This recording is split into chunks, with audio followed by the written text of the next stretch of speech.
So Gaff, on to Colchester United this Saturday, but first of all, just looking back on Tuesday again, I'm sure there's some signs of real progress there. Some signs of real progress, but then when you watch the video back, we've got so much more improvement in us again, which is a really pleasing sign.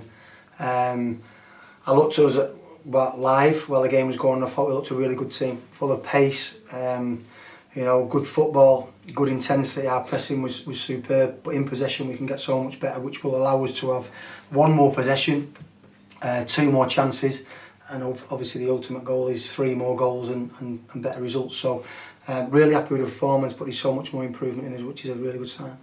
Be a tough game at Colchester on Saturday, especially they'll be buoyed by the fact they had a big win over Bradford midweek.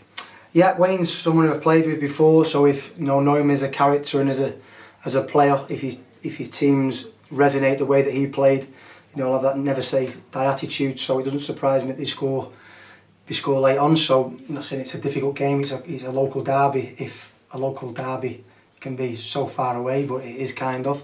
So no, expecting a tough game. Colchester over the years have been really good at this level, especially under John McGreal. Changed a little bit in the way that they play. But again, if we want to concentrate on us, if we're at it, then we'll cause a lot of teams problems. Looking back on Tuesday and with Saturday in mind, what more do you need to get right, I guess, to find that finishing touch?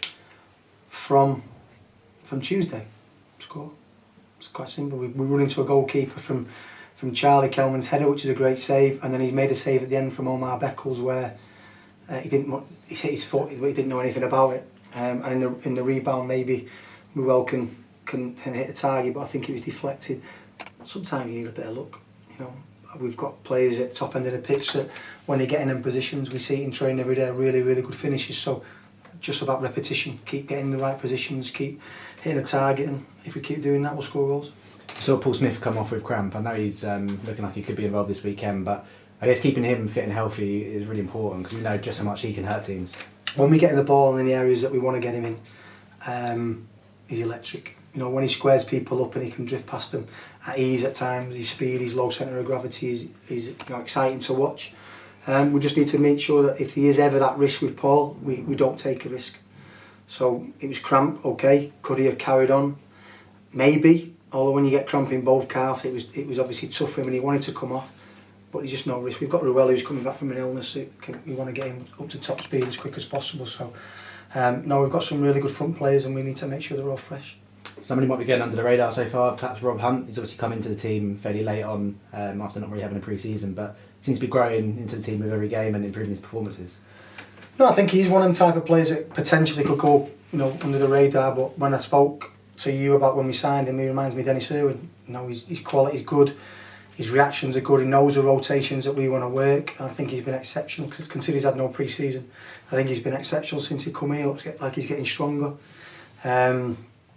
So really pleased with him. I think there's a little bit more to come, but no, he's settled in well. Good group to come into, so that's quite easy.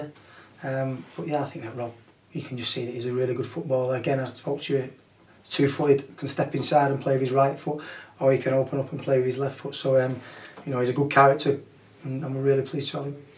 In terms of fitness for the weekend, we know Craig Clay was out with a dead leg. Is he looking like he could be in contention? Yeah, he's just been a little bit outside today. We'll do more tomorrow, so we'll make a decision on him tomorrow. Never one, I guess, will be Aaron Dryden. I know you spoke about him on Tuesday, but I guess one would be too soon. Is perhaps the Papa John's game one you could target for him? But he's training next week out on the grass, just straight line stuff. The problem with Driz at the moment, he's probably fit to run around and stuff like that, but when you have a quad injury, it's kicking the ball. So we'll start to increase his kicking next week. He'll train on the Monday before the Oxford game, and then we'll make a decision before that.